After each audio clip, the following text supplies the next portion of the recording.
Hey, everybody. What time is it? 8 o'clock, Tuesday About morning. 8 o'clock. Yeah, give or Yep. take. Got our coffee ready to go. hmm Are I you back had on? you. Are you I back on had. coffee? Because you I were off am of back coffee on for a coffee. while. Yeah, well, my illness, and then I was. I mean, I was never off coffee. Let's clear the air here. I was never off coffee by choice. I dialed it back a little because I was getting tired of the coffee that I had. And then I got sick, and I didn't drink coffee for about a week. Just Your didn't. taste buds go all the hell when you got, Yeah, especially yeah. COVID. Well, yeah, anytime he gets in everything, and then now I've got sinus pressure that's just annoying. But no, I'm back on the coffee. I've got some new roasts that are pretty good. Although this week, this one's Starbucks, so not exactly that good.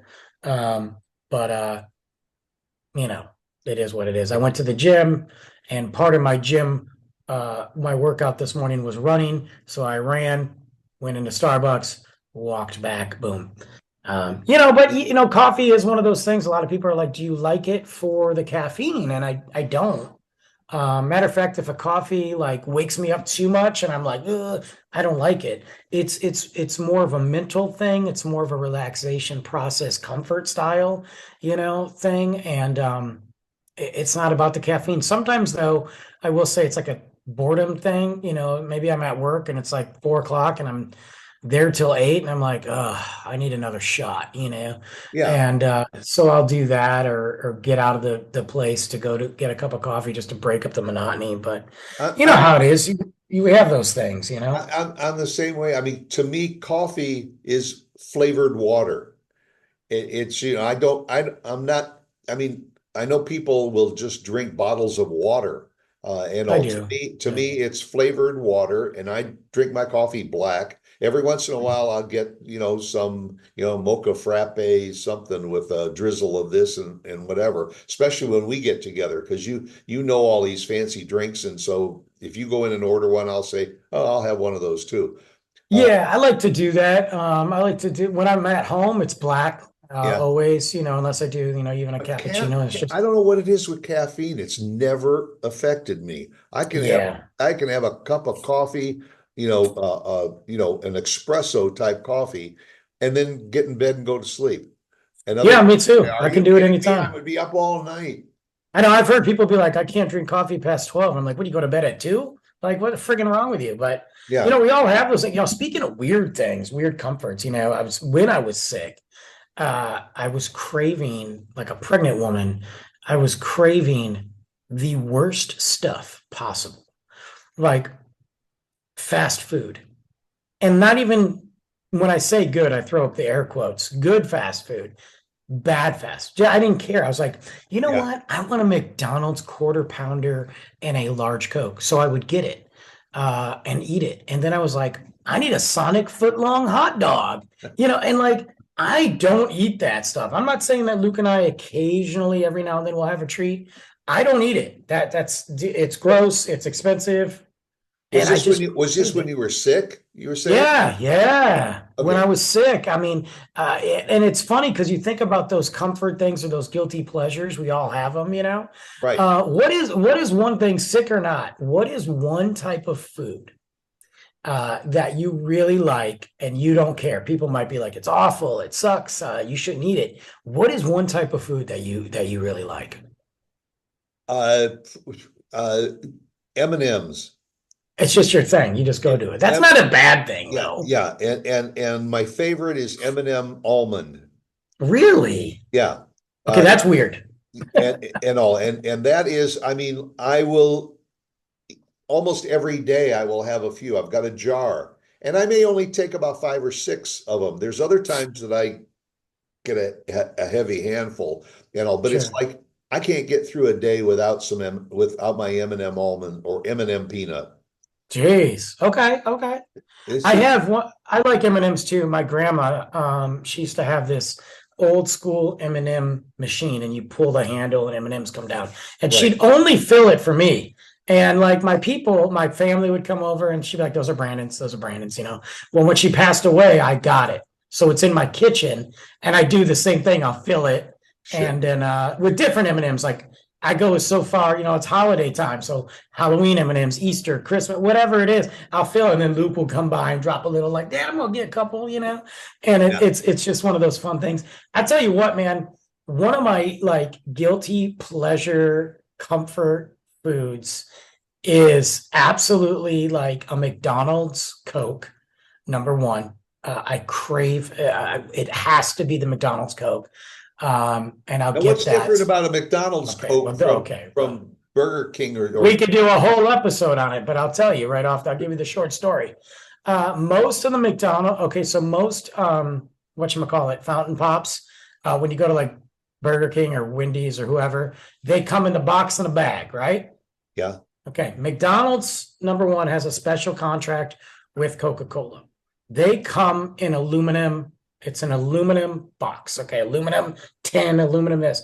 They also have the recipe specific for the water levels that go in there and the recipe for what goes into that bag of Coke, which is why it gives you that sharp, fresh. If you put a McDonald's Coke next to a Whataburger Coke, no glass, like no label, no marketing, and you take a sip, you will know that McDonald's Coke because the sharpness, it's more of the old school Coke flavor.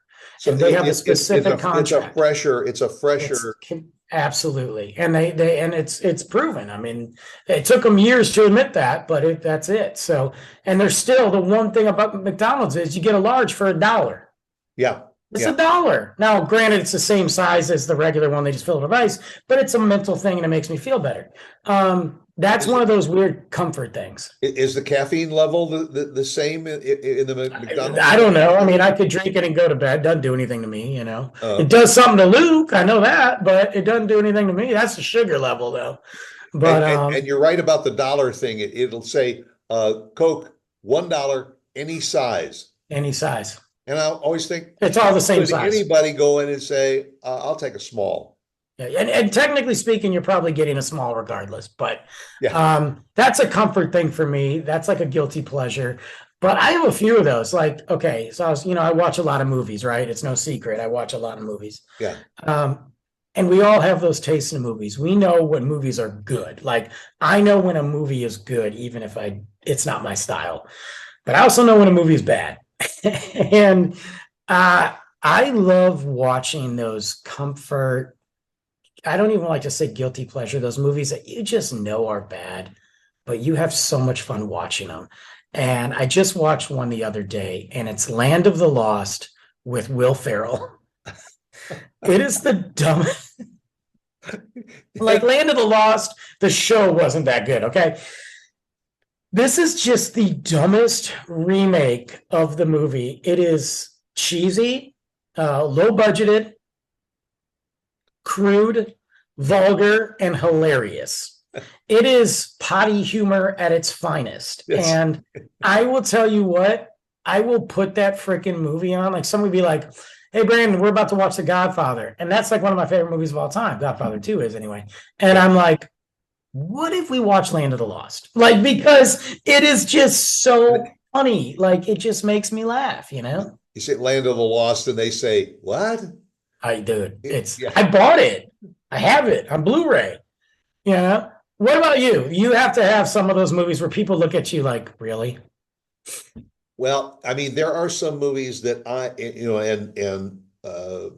like you, there are some movies that I have seen almost triple digits and all. I see them to the point where I can almost do the dialogue. Sure. One of them is My Cousin Vinny. Yeah. Fair enough. I mean, I can watch that movie over and over and over again. Lauren says, "Oh my God, My Cousin Vinny's on again." I don't care if the world's coming to an end. If My Cousin Vinny is on one of the channels, I'm going to that. Yeah. Pretty Woman is another one. Okay. That's interesting. I mean, just it's a classic. I'll even go back further. There is when Julia Roberts, one of her first movies was Mystic Pizza. I remember Mystic Pizza. And I can watch that movie over and over and over again too. And some of those where you see that the cast is like it was their first or second role when they were just Sure. up and coming. Uh, uh, so that one, Thelma and Louise. I can watch that over and over and over again, and every time they go off that cliff at the end of the movie and everything, I've just sat there for almost 2 hours waiting for that moment again. And that's like, not to go off on the movie one, but that's like, okay, Love Actually for me. Love Actually, it is not Christmas, it is not holiday season Right. until I can watch Love Actually, probably 5 times. But it is the quintessential holiday film bro chick flick. Like more men watch that movie than women. It's been proven. And that is my go-to. I am a sucker. I will sit there and wrap Christmas presents to it. I will sit there with a glass of wine and get all emotional watching it. I love that freaking movie. Now, do you also find that there are some movies that you will watch because there is an actor or an actress that you just love and you will watch any movie that they're in? I mean, there's a couple of those. It's hard nowadays. Because they've all made some crap that I just can't watch. But I mean, there's a few, used to be that way with Pacino. It's not anymore. Yeah. No, I mean, no offense, he's still the greatest, but yeah, there's a couple. There's a couple. I can't think of them off the top of my head, but I'm sure if I look through my Harrison collection. Ford is my go-to. I mean, Well, he's going to be in the new Captain America movie. So. yeah, the Indiana Jones series. Oh God, the last one was so bad, dude. Stop. The last yeah, but The Fugitive and Fugitive's great. Clear and Present Danger, phenomenal. yeah, I mean, So almost anything that he's in, I can you figure it's probably going to be good. Just like Glenn Close or some of those actresses and Julia Roberts, because she can do comedy, she can do serious, she can do bizarre. And there's just some people that you're if you're looking for a movie, you're going through Netflix or Prime or whatever, saying what do you want to watch, and you see one that's got an actor or an actress that you like, it's pretty good bet that it's not going to be a bomb. or you'll at least enjoy their performance or something. Yeah. So speaking of, okay, we're talking about that. What about music? So we all have an eclectic, taste in music, like my multiple Spotify playlists, unless I'm going for a specific genre, are across the map. I mean, you can go from Deadmau5 to Tupac to Kendrick to Cody Jinks, like who knows? But there are always those artists that when they come on, you kind of look around the room like, is anybody gonna? Oh, okay, like we all have those comfort, guilty pleasure artists, So I would lean this more towards the guilty pleasure side. What is an artist or band or even song that you like that you're like, dude, it's just one of those things? All right. I would say in the band category, The Who. Yeah, but that doesn't count. No. That's not fair. That's not fair. No. Because let me tell you why. Because the vast majority of the people that know music aren't going to look at you and go, oh my God, you like The Who? No. We need to go deeper than that. Peel the layers back. All right. Well, then I'll go with John Mellencamp. I have followed his career since his beginnings in Southern Indiana, Spencer, Indiana. Okay. I also John Prine. Who? John Prine, who originally is from Maywood, Illinois, and became a more or less a country artist. But if he writes lyrics that very often are real thought-provoking, and sometimes they are bizarre. He wrote some really funny stuff. If I had to pick a song, he wrote a song called "Hello in There." It's a kind of song that when you listen to it, you feel the song. But he's not real well known. He wrote "Angel from Montgomery." That was one of his big songs that he wrote, and Bonnie Raitt made it a big hit. But John Prine is one of those lesser known people that I have followed for his entire career until he passed away a few years ago. Female artists, groups, the Wilson sisters in Heart. I mean, that's a combination of voices that is incredible. Fleetwood Mac, another Oh, group. of course. Yeah. Those are some of the epic. All right, let me give you an example here. I'm a big Harry Styles fan. Nobody could see that coming. Probably nobody would think that. They're like, "What? You like Harry Styles, pop star?" Look, I'm a stylist. I love Yeah, Harry Styles. yeah. He is awesome. I love his performances. I love his music. It's pop. It's catch. It's hilarious. That pops up on my iPad or my Spotify playlist. People are like, Harry Styles? Yeah. Yeah. But then it'll go from Harry Styles, and we're going back down to NSYNC. And then we're going to go back down. I mean, I'm in the middle of nowhere. We're rocking out to 90s hip hop. And Whitney Houston might come on from Bodyguard. Like those are like, you know what? I got to hear me some Whitney, and I won't change it. I'm like, nope, can't, don't change it. Even if I'm not in the mood, it's Whitney. Let's let her play. And Lauren is that way with Michael Bublé. Oh God, I cannot stand Michael Bublé. I will tell you this right now, and I'm not afraid. It's fine if people like him. The biggest Frank Sinatra wannabe. He wants to be Frank so bad. He's not even giving Frank justice. Yeah. He just wants to be him. No. And well, one that's in that same category that I think does emulate Frank Sinatra too is You watch it. Harry Connick Jr. Mm. Harry Connick Jr. I think is got that old-fashioned 40s kind of voice. He does. I mean, he's pretty much retired now, but he's he's does. gone into acting. He's doing well. He's been acting for 30 years now, but more than Michael Bublé, probably. But nobody's Frank. Everybody just sit down, just calm down here. But it's off in left field for you. It's off in left field, man. Michael Bublé's on, but like that's the other thing too. Like there's other artists, listen to like I like Pink, I'll put some Pink on, man. But then I'll go old school, man. I put out a little SWV, a little In Vogue. Like so those are some of those like guilty. Sometimes you just need to listen to it, man. I'll pop in some Avril Lavigne, and be like, I need some cheesy music. Avril's on. And that's one of those moments that you're like, all right, so going along those lines, TV shows that maybe a show that you like that's going to make people give you the side eye.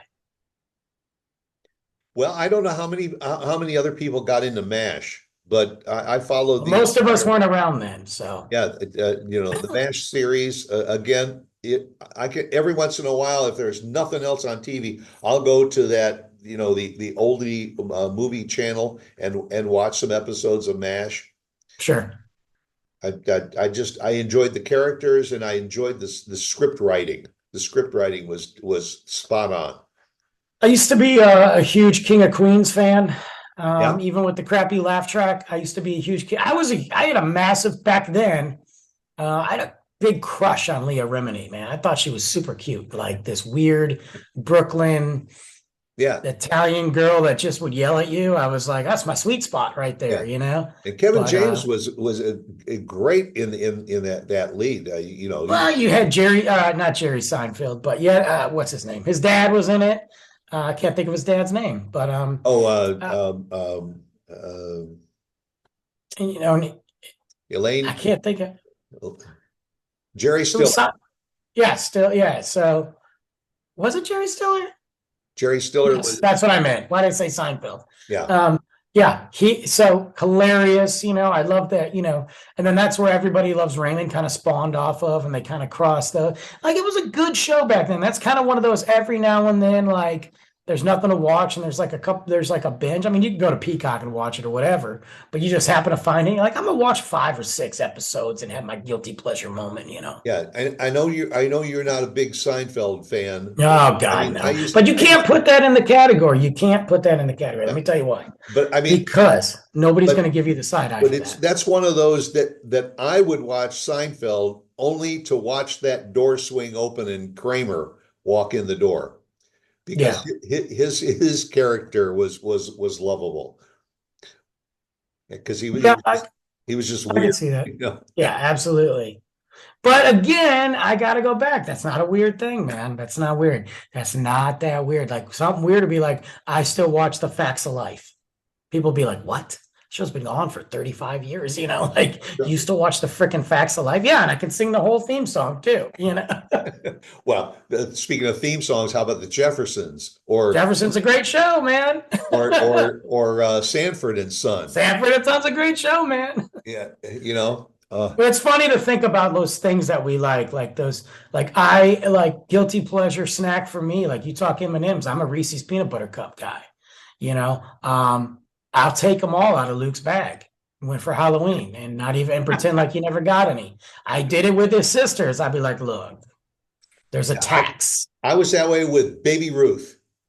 See, that's a weird one. I'm gonna give you a side eye for that. That's a weird one. That's like saying you like Payday. That's right. And a Payday is just a Baby Ruth without the chocolate. It's just a bunch of nuts. Yeah. And there's a stick of nuts and caramel. And caramel. It's so gross. It's you know what else is gross too that I don't like, that I think is weird? People that like Three Musketeers.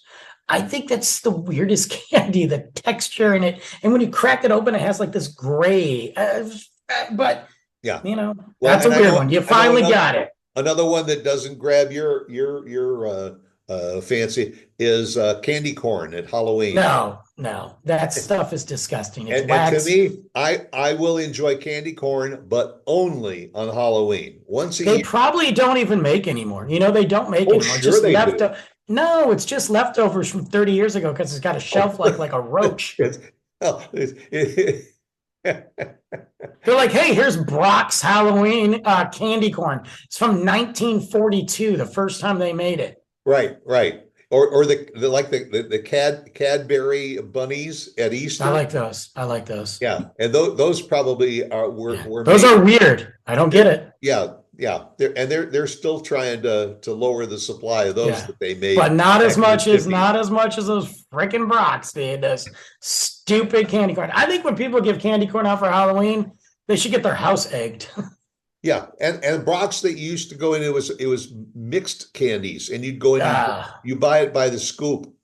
Yeah, that's disgusting. And if you went to your aunt's house or your grandmother's house or whatever, there was always a candy dish filled with Brock's candy. Yeah, from the 5 Halloweens ago. Yeah, that or the butterscotch. Werther's. Hey, we got some Werther's. Oh, great, Grandma! It's freaking 1919. This Werther's has seen more action than I've ever seen. And remember, you would bite into one of those, and your upper and lower jaw would stick together. You couldn't bite into it until it got so small. Because your teeth would fall out. It's the worst candy in the world, man. My ex-wife used to eat those. That should have been a sign. That was a sign. Right. I really like these Werthers. You know what? This is over. Let me sign the papers now. Yeah. Call the attorney. It's over. What a horrible human being. Anybody that eats Werthers are just horrible people. Yeah. Oh boy. Especially if you're eating Werther's and sitting on the couch watching Seinfeld. Yeah, it's just done. Massive side eye. Well, all right. Well, that's all I got today, guys. All right. Yeah, that'll do it. Go out and find your own comfort zones and everything. And if you want, drop us a note and share them with us. And if we made you laugh, we've been successful. So go out, make it a good one. See you again next week. See you guys.